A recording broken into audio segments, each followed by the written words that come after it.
Kinumpirma nga po ni Shams Charania ng ESPN, opisyal na ngang pumirma si Kevin Durant ng bagong contract extension sa Houston Rockets na nagkakahalaga ng 2 years, $90 million kasama na ang player option sa taong 2027. Mas nakatipid nga dito ang Houston Rockets since imbis na $120 million ang dapat ibigay sa kanyang max deal, bumaba nga ito sa $95 million. Kaya naiwasan nila na lumampas sa cap space at magkaroon ng luxury tax. Bukod sa pananatili ni Durant ng mas matagal sa Rockets dahil nga sa kanyang nakuha ang bagong kontrata, nalampasan niya na si LeBron James sa pagkakaroon ng highest earnings sa NBA history matapos nang umabot sa $598.2 million ang kanyang career earnings. Dahil nga sa nangyaring ito, magkakaroon siya ng motibasyon para pangunahan ng Houston Rockets sa kampanya ngayong taon. Hindi na rin naman siya dito mahihirapan since meron na nga siyang mas mapagkakatiwala ang katulong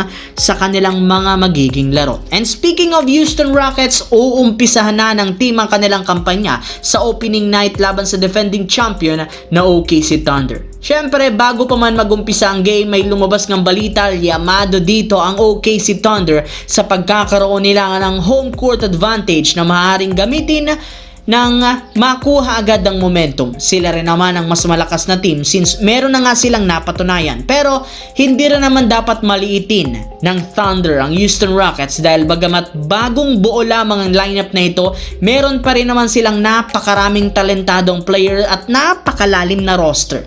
Kaya hindi na nakakagulat kung kakayanin ng Houston Rockets i-upset ang Thunder sa loob ng kanilang home court at sa harap ng kanilang libu-libong fans. Ibig sabihin literal magiging mainit ang unang laro pa lang sa regular season since dehado ang Houston Rockets at liyamado naman ang OKC Thunder. Sa kabilang banda, sinimula na ng Los Angeles Lakers ang kanilang totoong paghahanda para sa pagpasok sa regular season. In fact, kailangan nga nila ditong i-waive ang karamihan sa kanilang 4 na manlalaro na merong training camp contract. Kailangan rin naman nilang kumplituhin ang official lineup na gagamitin sa pag-uumpisa ng regular season. At kabilang sa mga manlalarong tinanggal nila ay sina Augustus Marciulionis, Anton Watson, Nate Williams at ang maging college MVP na si RJ Davis. Sa kabila ng magandang performance sa preseason games nito, hindi pa rin siya nakaligtas sa pagkakatanggal sa lineup ng Lakers bago magumpisa ang regular season. Pero ayon sa isang insider,